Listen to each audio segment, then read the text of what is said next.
はい、皆さん元気ですか？ So how's everybody doing? もう6月ですね。It's already June. 2023年ももう半分終わりです。Yeah, it's like crazy that 2023 is already halfway over. コロナも明け始めて、人生変わってきている、と同時に、いろんな悩みやそしてチャレンジもあると思います。So we're kind of ending the COVID season and going back into whatever the next challenge is going to be. 今日もまた人生のことを考えていきたいと思います。引き続き詩篇のシリーズを通して、メッセージします。So yeah, we're just going through our series in Psalms, and we're going to just kind of talk more about kind of life today and making sense of it, and kind of all about like what life is today. はい、今日はですね、詩篇の90編を見ていきます。モーゼの詩篇です。モーゼの祈り。And so today we're going to look at Psalm 90, which is a psalm that Moses wrote, the song of Moses. はい、なので全部これ読みたいと思います。And we would like to read all of it. はい、日本語だけでいつも通り読んでいきますので、英語の方は自分の聖書を開いて見てください。またはスクリーンの方を見てください。お願いします。And just as always, we're going to be reading in Japanese only, so if you're an English speaker, you can either follow along on the screen here or in your own Bible. はい、ではですね、0節から始めていきます。はい、神の人モーゼの祈り。主よ、世々にわたってあなたは私たちの住まいです。山々が生まれる前から地と世界をあなたは生み出す前から常しえから常しえまであなたは神です。あなたは人を塵に帰らせます。人の子らよ帰れと言われます。誠にあなたの目には1000年も昨日のように過ぎ去り、夜回りのひとときほどです。あなたが押し流すと人は眠りに落ちます。朝には草のように消えてしまいます。朝花を咲かせても移ろい、夕べにはしおれて枯れています。私たちはあなたの右帰りによって消え失せ、あなたの憤りにおじ惑います。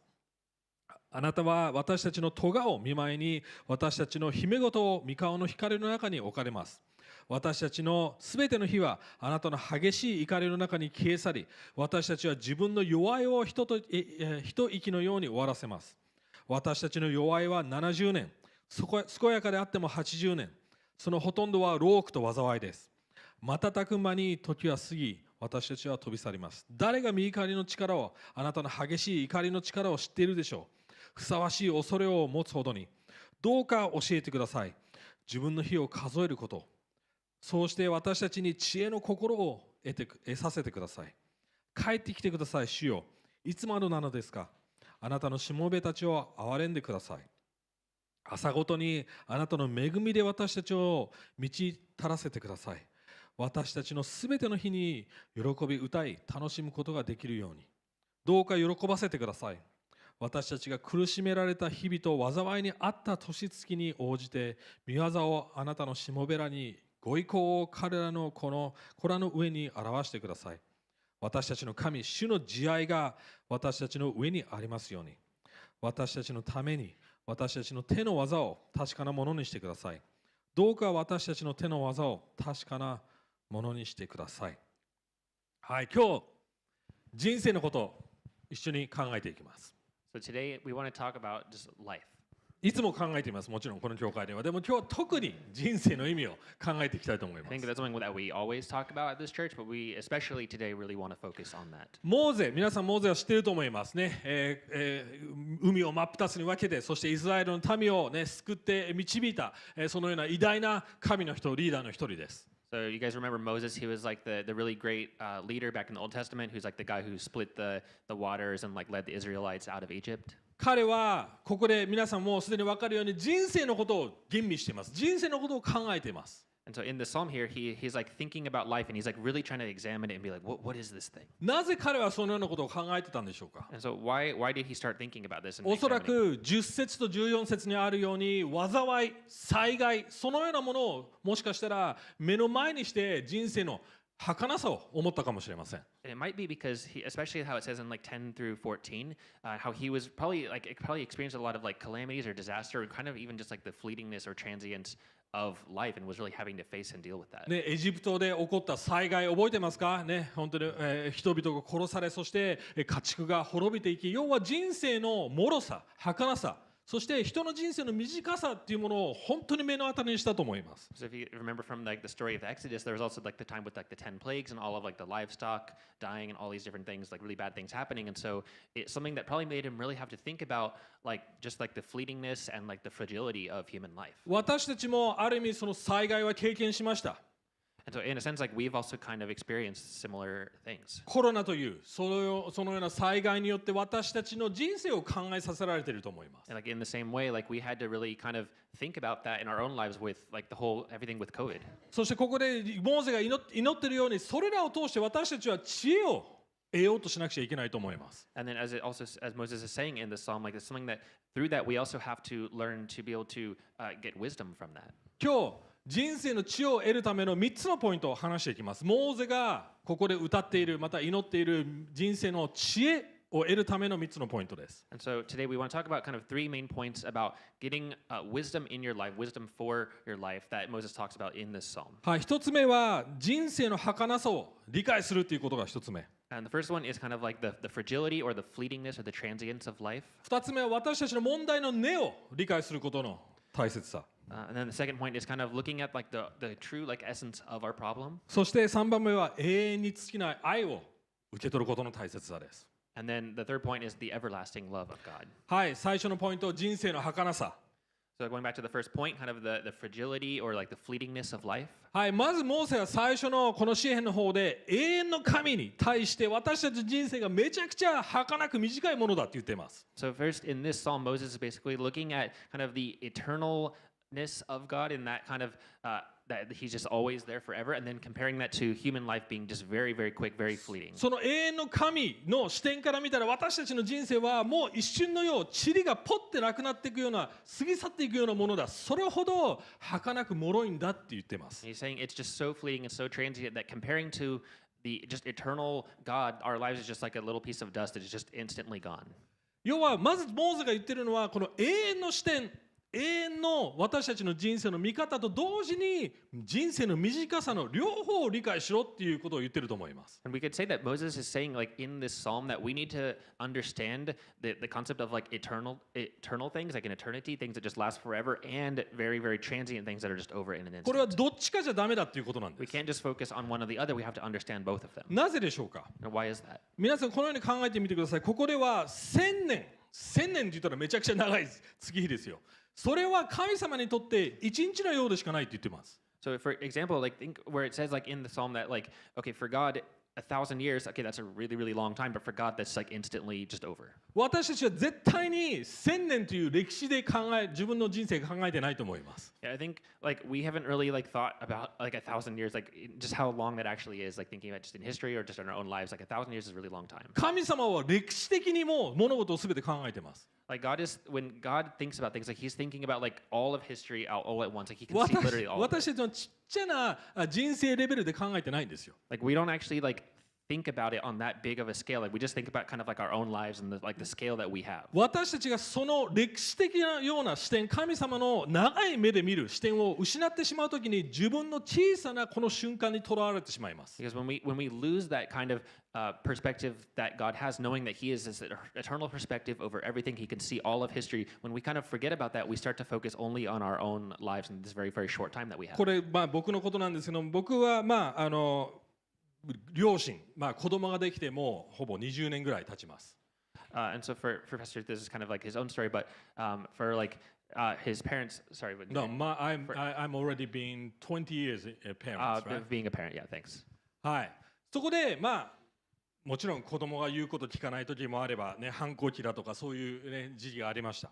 And so of course, like after being a parent for 20 years, you experience all of the things with like, you know, the kids going through like being a teenager and kind of like the rebellious phase そし and all て that. 最近ですね、インスタグラムでこのような言葉を引用っていうんですかね、その名言があったんですけども、このように書いてありました。 And I was looking at Instagram the other day, and there was this one kind of quote that came up that really stood out to me. このように言ってました。あなたは自分の親が間違ってるって思ってる最中に、あなたの子供もあなたが間違ってるという月日を体験することになるって言ってたんですね。 It basically said like in the same way that when you were a kid, you looked at your parents and you thought that they were wrong in the way that they do things. In the same way, like your kids are also looking at you and thinking the exact same thing about you.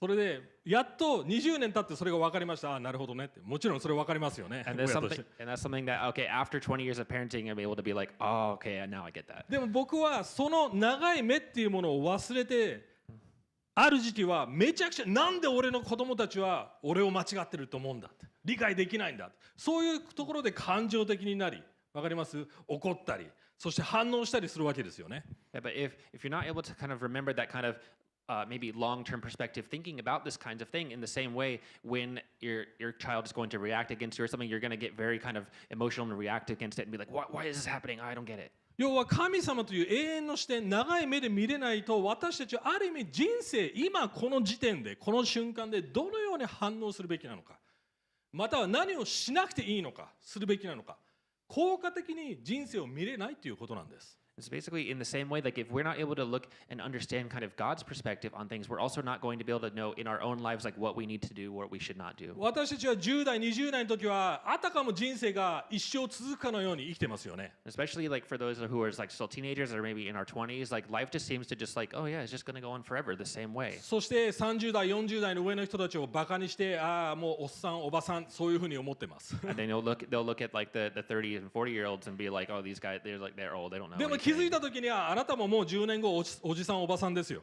Yeah, but then at 10 years later, then those people are now those same people that they were just making fun of. 要は長い目で見れないことも問題ですしまた自分の人生が永遠に続くって思ってることも問題なんです。 Yeah, and so like if you only kind of focus on these fleeting like things only about the right now, then that can be a problem as well. But if you also are constantly just like thinking about how like assuming that you're just going to keep going on forever, then that's also a problem as いやあ well. なたの人生はめちゃくちゃ短いです。もうあっという間にもう僕50近くもうアラフィフになりますけどもっていうほど一瞬に過ぎ去ってますよ。 Yeah, like our lives are really, really actually very short. Like you might think that it's going to go along for a very long time, but like comparatively, like it's a very short thing. 120年生きたモーゼがそう言ってるなら人生短いんで Like す。 Moses is the one who said this, and he lived 120 years. 要は私たちは永遠に続くと思ってもいけないしまたは短すぎるそしてもう何もすることができないその両極端を避けなくちゃいけないんです。 And so we have to be able to avoid these two extremes of thinking like, oh yeah, like it's fine, I'm just gonna keep going like this forever. But we also have to avoid the way of thinking that's just like, oh, I have to only focus on like the right now because this is like this important time and this because of this one little moment. We have to だ avoid か both ら these モーゼ extremes. は12節で私の日数自分の日を数えることを教えてくださいって言ってます。 And that's why Moses says in verse 12, so, he says, to teach us the number of our days that we may get a heart of wisdom. これはただ自分の人生あと残り何日か数えろって言ってるわけじゃないです。 And this is not just saying like try to figure out and count how many exact days you have left of これず life. っと昔ですけどもあるウェブサイトがありました。自分の年齢自分の身長自分のストレスだとかいろんな情報を得ることであと何秒何日何時間残ってるかそれが割り出されるそういうウェブサイトがあるんですね。 Yes, apparently there's this website where you can like put in your current age and like your height and all these other like factors about yourself, and it'll kind of calculate like, you probably have exactly this many seconds left to live. まあでもそれを僕昔やった時に絶望したのを覚えてます。 And I think I looked at that before, and basically if I looked at that, and I was just like, okay, now I'm just like super depressed. And もう今この瞬間1秒1秒減っていくわけですよ。 it's like if I keep looking at it, it's like literally my life is ticking away. 要はただ自分の人生あと何日かで残ったらどっちかしかないです。もう絶望するかまたはもう諦めてもういいやって何もしなくなるか分かります。どっちかねまたはせかすかもしれません。あともうこれしかないのでもう必死に生きなくちゃってストレス溜まって早死に死ぬかもするかもしれません。 And I think that kind of the most people will react when they see this. They'll just look and be like, get super depressed and be like, oh, well, there's just no point at all. Or they'll get super like, oh, yeah, I have to live now. I have to do everything right now. I have to live. 要はモーゼはあと何日残ってるか知れって言ってるわけじゃないんです。いやどのように人生を効果的にです。 And so Moses is 効果的に生きるかそれを理解しろって言ってるんです。 And so Moses is not saying like, okay, you need to go magically count how many days you have left. He's saying like, how can we actually effectively live the remainder of our lives? 自分がこの時代に生まれてそして今この世界でどのような使命を神に与えられているのか何をすべきで何をしなくていいのかです。 You know, like living in the generation that you have been born in and the world that you're in right now, like what have you been given by God and how can you live that out well in the life that you have? 要は別の言い方をするとこうです。ただ人生良いもので満たせばそれがベストにつながるってわけじゃないんです。 Yeah, it's basically another way to say it is that like living a good life does not just mean like getting just satisfied by good things and that's just the best way to live. 人生いくら良いものがあっても無駄にできてしまうっていうことです。 Because you can also think that like, okay, well, if your life was just constantly just good things, like eventually that's just going to all come to nothing. それがまず一つ目。二つ目、モーゼが言っていることはもう一つ、人生は苦しみでいっぱいだっていう現実です。And so that was the first thing that Moses said. But another thing that Moses says is that basically life is just full of suffering. はい、このように書いてあります。あなたは人を塵に帰らせますって言ってます。Yeah, so first he's saying like that you will like return those to wisdom. しおれて枯れていくって言ってます。 And then he also says like we will like fade away and wither. 消え失せる。 That we will just kind of like just fade away and disappear. そして10節、その80年、70年、80年生きてもそのほとんどは何て書いてありますか？労苦と災いだって言ってます。 And then also in verse 10 where he says like the years of our life are 70 or maybe even 80, but basically they're just full of toil and trouble. めちゃくちゃこれネガティブじゃないですか。 This is pretty like negative, right? 生きる意味何があるのって思いません？ Like what's the point of actually like living then? なぜこれが知恵につながるんでしょうか？ Like why is this connected to wisdom? 僕のちょっとストーリーをシェアしたいと思います。 So I'd love to just share a quick story. 僕は18歳の時にイギリスに行きました。 And so when Pastor Joe was 18, he went to England. まあその時は18歳、そして海外に行ける、英語を学べる、ワクワクする人生の時です。 You know, this was like a very exciting time in his life where he's 18, he gets to go to England, gets to have a chance to learn English and have all these new experiences. 友達もイギリス人、スイス人、イタリア人、ナポリ行って美味しいパスタが食えると思って、そしてまたね、韓国人の友達が来て毎日キムチをくれました。 And so you know, he got made a lot of new friends, like friends from the UK or from Switzerland or from Italy, and he got to go to Napoli and eat a lot of good pizza. And then he had a Korean friend who gave him kimchi every day. A lot of great friends. これから人生楽しくなるっていうそういう瞬間でした。 And it was this moment of just like, yeah, life is just gonna keep getting more and more fun そ from の here. 中に一人の友達がいました。彼はスイス人で、まあ5歳ぐらい僕より上の人でした。 And then he had a friend who was this guy who was about 5 years older than him. で彼はですね、まあ自分はクリスチャンだって言いながらですね、いろんな悪さを僕に教えてくれた人でした。 Yeah, he basically was, you know, he said he was a Christian, but he basically, while saying that, just basically taught Pastor Yuta how to do all these kind of bad things. 僕はスイスに彼のところに遊びに行くたびに、パーティーを開いて売っちゃいけないものを売って、飲んじゃいけないほどの飲みすぎて、僕はバーテンダーとかいろんなそういうパーティーを主催する側でした。 And so, you know, he went to this guy's house in Switzerland, and there was like a lot of different parties, and he taught him how to do all these kind of things that you're really not supposed to do, like making all these crazy drinks and shooting stuff, apparently. でも彼には fun 問 things. 題があったんですね。彼は精神的に常に問題があって鬱になったりして、そして常に、精神病院に入ったり出たり入ったり出たりでした。 And this guy actually kind of had some different kind of mental issues, and so he would kind of back and forth go to this mental hospital and kind of in and out of that. 彼は酔っ払ったりまたハイになるたんびにこう言ってきました。なんでお前クリスチャンにならないのって言ってきました。 Yeah, and so like often he would even say to Pastor Yuja when he would get like drunk and high, and he would say to Pastor like, hey, like why don't you want to become not like a Christian anymore? Like why do you want to become not a Christian? お前自分見たことあるのって Like- なんでお前みたいにならなくちゃいけないんだと思ったんで And す。 then basically I thought like, why would I want to become more like how you are right now? ある日ですね、僕が、またスイスに行くということで、航空券を買って、3日前に到着する3日前に彼と電話していました。 And then there was another time where I was going to go to see him in Switzerland, and I had a chance to like talk to him on the phone like 3 days before. そして電話で話してて、彼は精神病院から抜け出してきたばっかりで、またパーティーやって楽しもうぜってそういう会話でね、話してて、3日後にお前迎えに行くからチューリヒ、空港で待っててね、そういう話になりました。 And they were basically talking, and this guy was inviting him, like, hey, like, let's do another party, bro. And like, they were talking all this stuff. Hey, I'll come pick you at the airport. So just like fly and meet me in 3 days. そして3日後に空港に着いたら、彼はいないんですね。 And then when he finally got there at the airport, then he wasn't there to pick him up.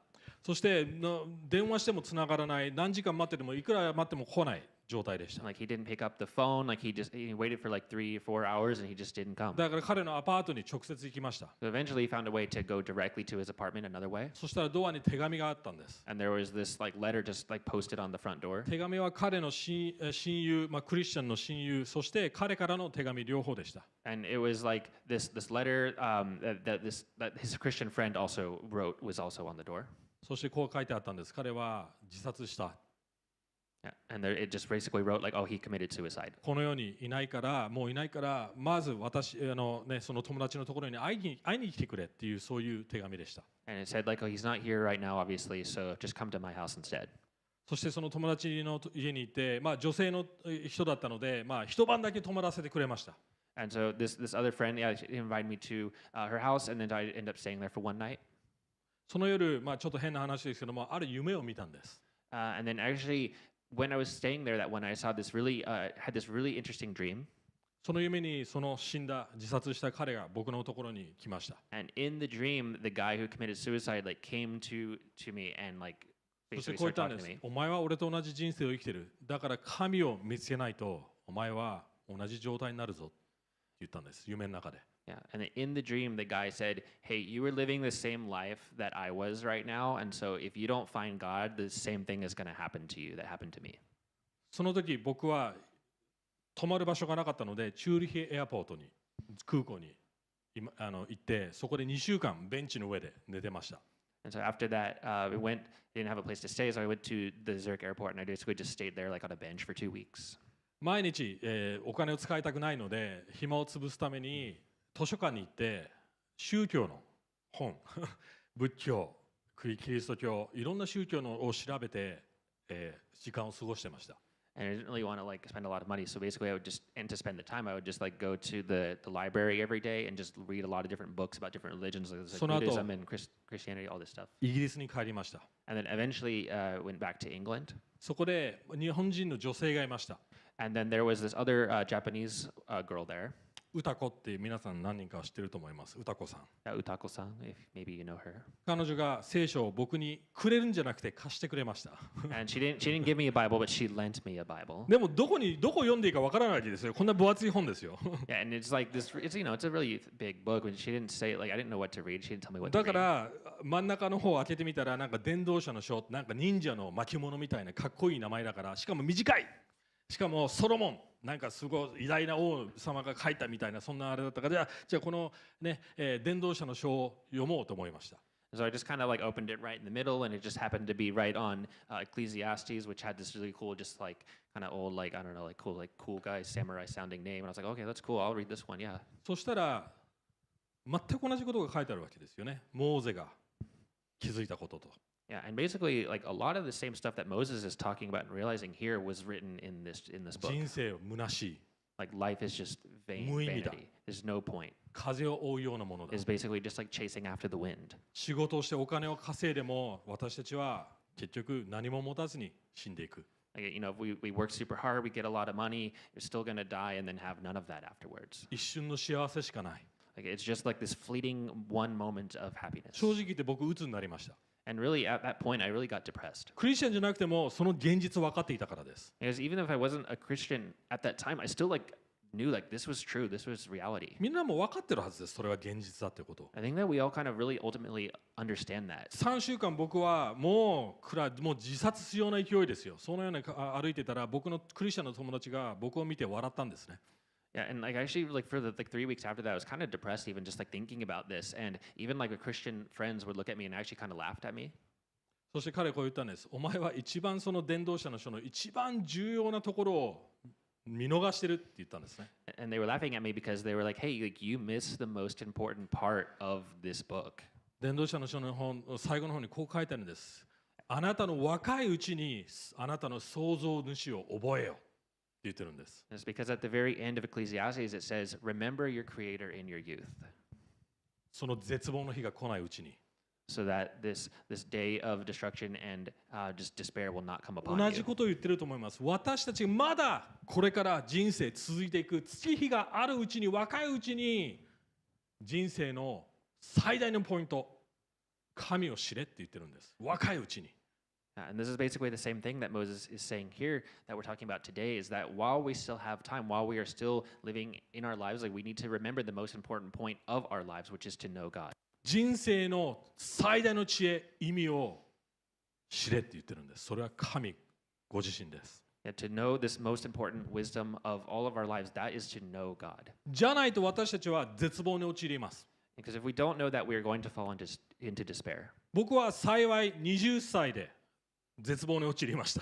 Yeah, for Pastor Rita, that was like when he was around like his 20s. ある人は一生懸命生きて40、50になって初めてそれを気づく人もいるかもしれません。あ、人生無意味だったって。Yeah, for other people, it might be not be until like they work really, really hard until they're, and then they're like 40 or 50, and then they kind of realize the same thing, and then they get really depressed around that age. 聖書はめちゃくちゃ人生の意味について正直です。 Yeah, the Bible is actually very, very honest though about life and a lot of different things about life. だからモーゼは希望を与えるために一節にこのように言っています。主よ、世々にわたってあなたは私たちの住まいですと。 And あ that's なたは永遠の神です。私たちの人生短いけどもあなたは永遠ですってことから始めてるんです。 yeah, and that's why Moses intentionally actually starts the psalm by reminding everybody, like saying, like, Lord, you have been our dwelling place in all generations. It has to start from like this. この現実に向き合っていないなら知恵がないということです。 Because if we're not able to face this reality, there's basically we're not going to be able to have any wisdom. 楽観主義的すぎるんです。 Because we're just going to get too kind of happy-go-lucky and too optimistic. また同時に神というものを見つけていなければそれも知恵がないことです。それは絶望に陥っているからです。 And in the same way, like if we're not able to find God, if we're not able to remember God, then that's not going to, there's not going to be any wisdom in that. We're going to eventually fall into ク despair. リスチャンはめちゃくちゃネガティブでめちゃくちゃポジティブ両方同時に持っている人です。 And because basically Christians are able to have these very, very negative and very, very positive kind of things in balance. まずそれが最初のこと、モーゼは何が問題なのか、何が人生なのか、それに気づくこと、それが一つ目です。 And so this was kind of this first thing that Moses kind of realized, like what is actually the fundamental problem about life. でもモーゼはそこで終わりません。 But that's not where Moses ends 2 things. 番目、なぜそうなってしまったのか、なぜ死が私たちにやってくるのか、なぜ人生に苦しみがやってくるのか、そのなぜっていう答えも答えてくれています。 So Moses isn't just saying like, hey, this is what things are, but he's also saying like, why is that the way that it is? And he's explaining like, why does death even happen to us at all? 私たちの問題の根、原因です。 It's basically kind of the fundamental essence of our problem. He also talks about this. それを理解することも知恵につながります。 And if we can understand this, then that also can lead to wisdom. 2番目の部と、じゃあその問題の根何なんでしょうか。 So what is this problem that we have? はい、7節から11節こう書いてあります。 And especially in verse 7 and 2つ、 through ま 11. ず神の怒りです。 And so first one is like the anger of God. そして私たちの罪です。私たちの尖って書いてあります。 And then also kind of like our sin and our iniquities. はい、さらにネガティブでごめんなさい。でもこれが現実です。神様は怒ってます。 Basically, we're just getting more negative right now, but this is reality. Like God is angry. He's wrathful. これは無視できない現実です。 This is something that we cannot ignore, 特に私たちの罪に対してです。 especially when it comes to like our sin, like His anger against our sin. 本来神中心に動き、神中心にあなたの人生、私たちの人生が動くはずなのにそれを無視しているからです。 Because we are supposed to live our lives centered around God, but we are basically ignoring Him completely. ただ人生壊れてるだけではなくて、ここに書いてあります。滅びゆくって言ってます。滅びゆくんです。 And it's basically like as it says here, like our lives are basically just on track to destruction. 別の言い essentially. 方をするところですり削れていくんです。皆さんの人生が生きれば生きるほど削れていくんです。どんどんどんどん。 Yeah, and another way that it kind of says it is like as we just continue to live, our lives are just kind of being like kind of dwindled down and just kind of shaved away into dust. ポロポロポロポロ自分が崩れていく。 It's just like slowly kind of falling apart into just nothingness. 私たちの人生はそっちに向かっていってしまう。要は塵に向かっているんです。 And basically, all of us, we are basically just headed towards this right now, just heading towards being dust. なぜこの理解が重要なんでしょうか。 And so why is it so important to understand this? なぜ罪という概念を神に反抗している状態を築く必要が、それが知恵につながるんでしょうか。 Why does understanding our sin, understanding that when we are in rebellion against God, why does understanding that lead to wisdom? まず最初にこれ分かること、これ一つ目です。死または苦しみは自然じゃないっていうことが分かります。 So I think the first thing we can actually realize from this is that death and that suffering are not originally like natural things. 自然じゃないんです。 Like they're not natural. 死ぬこと当たり前じゃないんです。 Like it's not normal that things fade away も and うこれ die. 他のメッセージで、数ヶ月前にやりました。だからリピートはしませんが、死、私たちが愛する人々を失うこと、それは自然じゃないんです。 We did this in another message a little while ago, so we won't go into too much details. But the idea of kind of death and like losing people, that's not originally like a normal thing for how things were made. 私たちは永遠に生きるべき存在なんです。 So we were made to be like to live forever.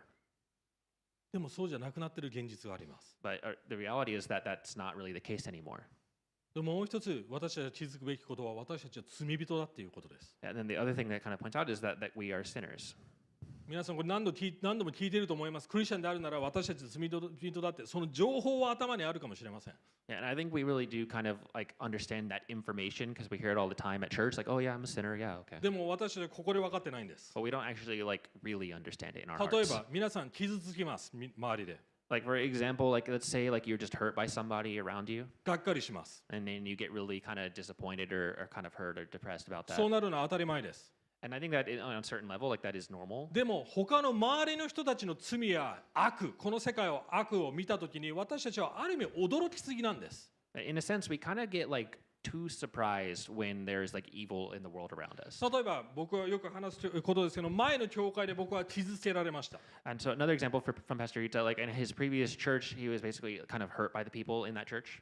最初こう思いました。なんで彼らはクリスチャンなのにそんなことができるんだって裁きました。 And basically, at first, he kind of got really surprised and really kind of judgmental against them of like, what, these guys are Christians, and like even though they're Christians, they can hurt me. Like I don't get it. 皆さんもそう思いません？人間なのになんでこんなことができるんだって、人としてこんなことするべきじゃないってそう思ってませんか？ Like, don't you kind of think that same way of like, how could you do this to me? Like you're another human just like me. Like how could you do that? なんで戦争を起こせるんだ？ Like why I can't believe like you would start a war like at な this. んで差別ができるんだ？ Like I can't. How are you even able to like have prejudice against this person? でもそう思った時に裏ではこう思ってる自分に気づくはずです。 Yeah, but then there's actually something that we realize like underneath, like that we're thinking kind of underneath that when we're surprised. 私はああじゃないって。 Yeah, when it's basically kind of there's this kind of hidden thinking of like I'm not like those things that I'm surprised about. 私はあれほど邪悪じゃない。 Yeah, I'm not like that depraved like that person is. そうですよね。 Like that's kind of how we are really. That's what we're thinking when we're surprised about evil around us. 要はナイーブになってるんです。自分の問題に。自分の問題を把握してないんです。なぜなら彼らを裁いて私たちはプライドを持ってああいうふうな私は人間じゃないって根本的に思ってるからです。 It's because we're not basically aware or realizing kind of our own problem that we are actually the same way and we're really kind of naive about our own problem. そうなると教会で傷つけられたら教会に行かなくなります。 And so, you know, if we're that's kind of the state that we're in, if we're like hurt by somebody in the church, then we'll just like leave that church. 根本的には自分の方が正しいと思ってるんですよ。自分は罪人じゃないって思ってるんですよ。 It's basically because we just think that like we're more right than that person, we're more kind of good than that person, and oh, we're not as sinful as that person. 私たちは根本的に戦争を起こしているような人たち、差別するような人たちとは違う。でもそうである現実に気づいてないんです。 We're not aware of the fact that we kind of look at people who start wars and we're like, oh, I'm not that bad, but we actually are that bad and we're just not aware of it. 自分の問題に対して無知なんです。 We're basically, our problem is that we are just unaware of our problem. 苦しんだ時に初めて自分の問題見えるきっかけ、チャンスなんです。 And actually, suffering is actually a chance to actually see our problem. だからこのように言っています。神を恐れることは知恵の始めに、それが伝道者の書でもまた箴言でも言ってます。 Yeah, and that's why it says that the fear of the Lord is the beginning of knowledge of wisdom. It says that in Ecclesiastes and よく Proverbs. クリスチャンこう言います。ああ、でもこれって神様をうわーって恐れることじゃない。神様愛してすごく素晴らしい方なので、ああ素晴らしいってそういう意味なんだってよくなんとか自分を納得させようとするそういう解釈があります。でもそれは間違ってると思います。 And I think a lot of people they see this part where it says like the fear of the Lord and they're like, oh no, it doesn't actually mean that. It just means like you're really like, wow, God is awesome. But like no, I think it actually means to be afraid of God. 神を恐れるべきなんです。神がいなければ人生一瞬で私たちの命塵になる。そういう状態だってことを気づくべきなんです。 Like I think we really should be afraid of God. We should really realize that without God, our lives are nothing. They're just going to fade into dust immediately. 神がいなければ息すらできないんです。 Like without God, we can't even just like live. 私たちの心臓も動きません。 Like our heart just won't even beat at all.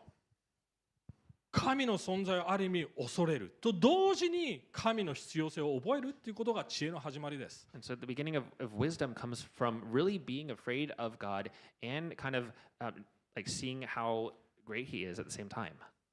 別の言い方をするとこうです。私たちは悪い知らせ、自分の罪の状態、この世界の罪の状態を理解できなければ、良い知らせを理解できないんです。 So if we're not able to understand kind of the bad news about the world, about us and our problem, then we won't be able to understand the good news.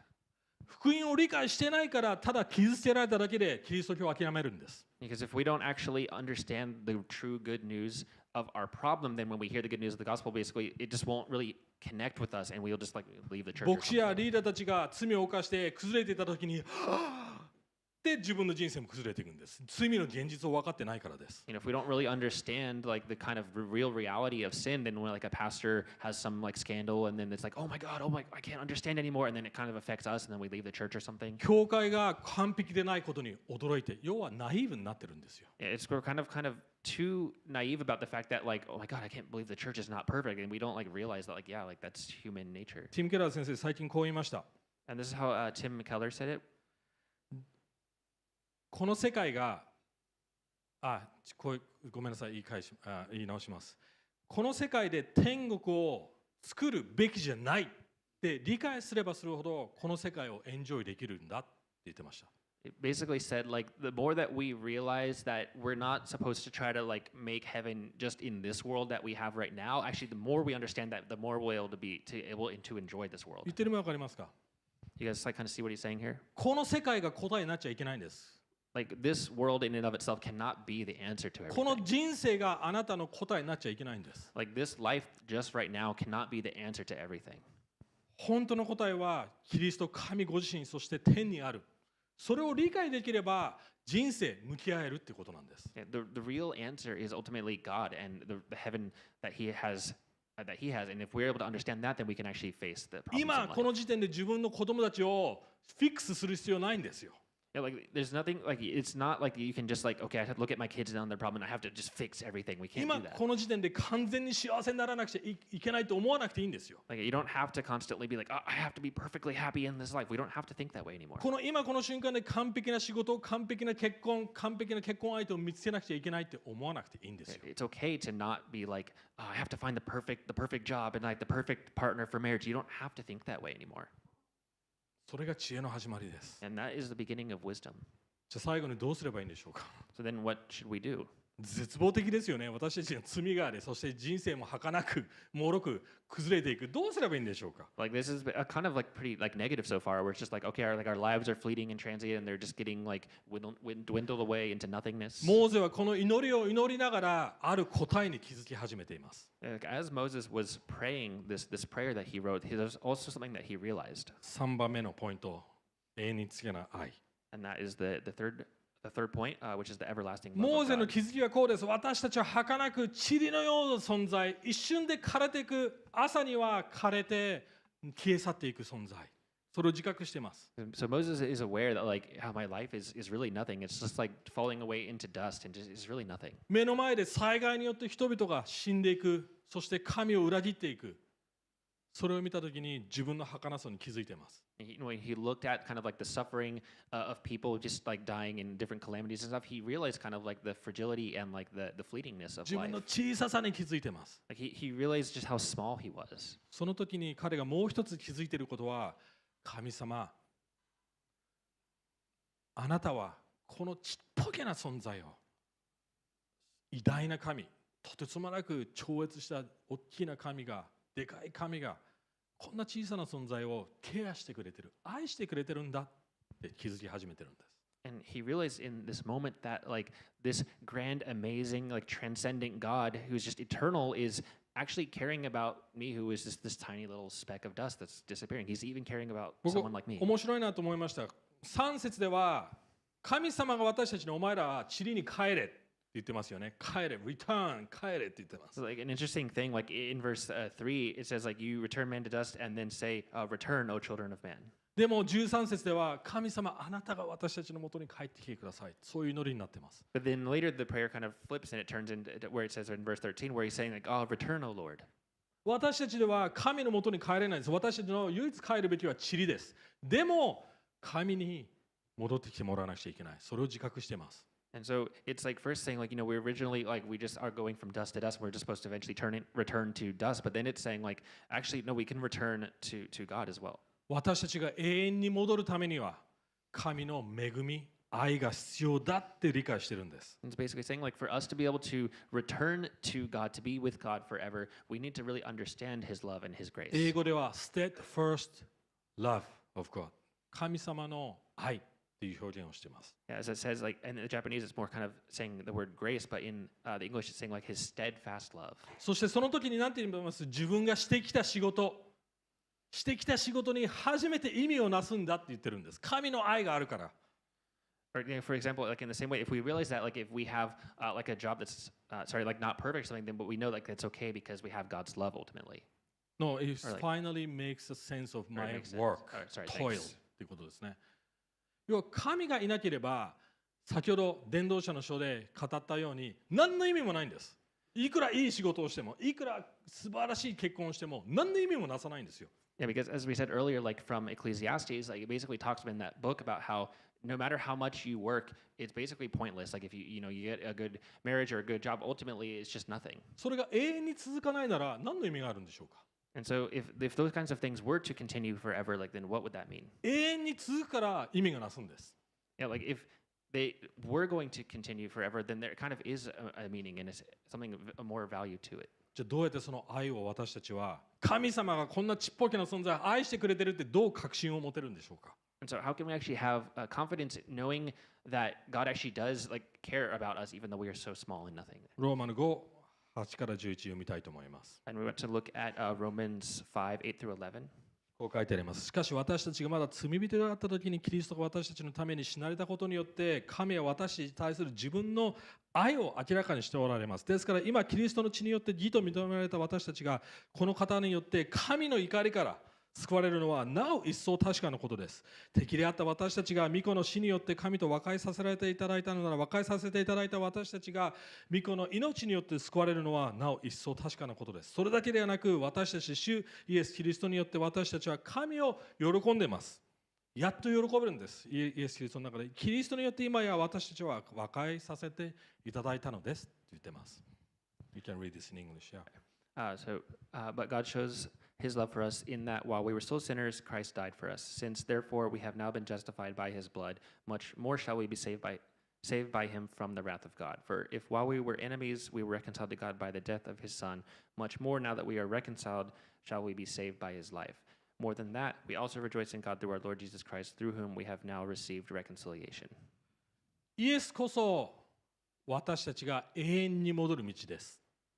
Like Jesus himself is the one that leads us to eternal life. イエス・キリストは永遠の神であるのに限られた人生の中に人間として入ってきました。 But even though he was the eternal and everlasting God, he came into our world and became this kind of fleeting, transient 要 existence は just そ like の us. 儚い人生を効果的に生きた唯一の人間です。 And he's the only one who perfectly lived out this transient and fleeting life perfectly and very 彼は effectively. 33年ぐらいしか生きませんでした。 He lived on this earth for 33 years. モーゼの4分の1ぐらいですよ。 Like it's like maybe like 1/4 of Moses' 彼はあ life. る意味3年ぐらいしかミニストリーしませんでした。 And he actually only did ministry for the last 3 years of his life. 僕も今25年以上ミニストリーやってます。でも全然イエス・キリストが到達したレベルに立ってません。 And for Pastor Rita, he's already going like 25 years in ministry, but that's nowhere close to like the perfection level of Jesus' ministry. イエス・キリスト12人の弟子しかある意味育てませんでした。でも世界にインパクトを与えています。 Like Jesus only had like 12 disciples, but it's already impacted the entire world. 僕何千人の教会を、大きくしてまたいろんな教会を建ててきましたけども全然そんなインパクトを持ててません。 You know, I've had to like work in all these different churches. Like I've done a lot of different like church planning, worked with all these different people, but it has never gone to this like worldwide scale of impact. Or イエス・キ anything. リストはその人生の瞬間ごとに何を言うべきか、何を言わないべきか、何をするべきか、何をしなくていいのか、完全に効果的に生きる術を生きた人です。 Because Jesus is the one who lived just kind of knowing exactly like what he should say or not say in every given moment and lived his life to the most kind of the fullest effective ministry when he was here. イエス・キリストを通して私たちは人生無駄にしなくていいんです。 Because through Jesus, like we in the same way, like we can actually not give up on our own lives. 休むときに休めるんです。 Like when it's time to rest, we can actually rest. 働くときに一生懸命働けるんです。 When it's time to work, we can actually work. でも私たちは休むべきときに必死に働いて無駄にし、また働くときに働かなくちゃいけないときに私たちは休んでいます。 Because right now, like when it's actually time that we should be resting, we just keep thinking, oh, I have to catch up, I have to work, and then we just waste that time. And then when it's time like we really need to be working, then we're not able to focus on that well either, and we end up slacking off. イエス・キリストこそ私たちの仕事、労苦の意味です。And so Jesus ultimately is the ultimate meaning of our work. なぜでしょうか。 And why is that? イエス・キリストが私たちが生きるべき人生、働くべき技、仕事を完成してくださった方です。And that's because he completely lived and perfected the work that we were supposed to originally do. イエスこそ神の知恵です。Because Jesus himself is the wisdom of God. 今日もう一度イエスを見てくださ So today we want to really take a look at Jesus い。 again. もう一度人生の意味考えてみてください。 Really think about the meaning of your life. モーゼがしたように自分の人生の苦しみ、チャレンジ、災い、災害を見たときに人生の知恵につなげてください。